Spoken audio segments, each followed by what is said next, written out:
आधी रात को भतीजा राजू मोबाइल में 61-62 वाली फिल्म देखने लगा। तभी उसका घोड़ा मैदान में दौड़ने के लिए खड़ा हो गया तो राजू अपने हाथों का इस्तेमाल करके घोड़े को शांत करने लगा। तभी उसकी 25 साल की चाची लौकशंका करने के लिए राजू के रूम के बगल से गुजरी तो राजू के कमरे से कुछ अजीब आवाजें सुनाई दी। तभी वह छुप कर देखने लगी तो राजू के मोटे घोड़े को खड़ा देखकर हैरान हो गई और देखी कि राजू घोड़े को हाथों से सहला रहा था। चाची राजू के घोड़े पर बैठने के लिए लालायित हो गई और घुड़सवारी करने के लिए बेताब हो गई और दरवाजा खटखटाने और बेलगाम हवस की कहानी उत्तर प्रदेश के पीलीभीत से सामने आई है। जैसे ही चाची ने दरवाजा खटखटाया तो राजू ने मोबाइल को ऑफ कर दिया और दरवाजा खोला तो सामने चाची खड़ी थी। चाची कुछ भी नहीं बोली और भतीजे राजू के रूम में चली गयी और दरवाजा बंद करके उसके बेड पर लेट गयी।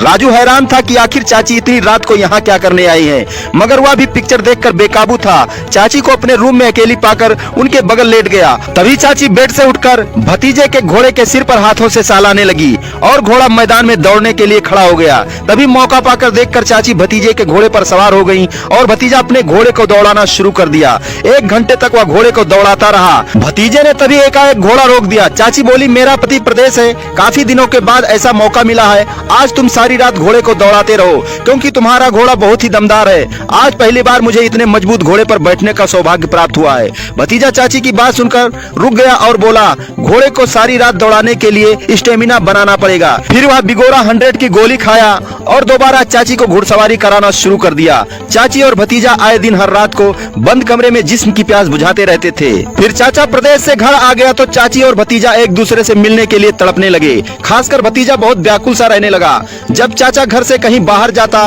तो दिन में मौका देखकर भतीजा अपने जिस्म की प्यास बुझा लेता। चाची भी भतीजे को दिल दे बैठी थी क्योंकि भतीजे के मोटे और रफ्तार दौड़ने वाले घोड़े की सवारी करके वह बहुत ही खुश थी।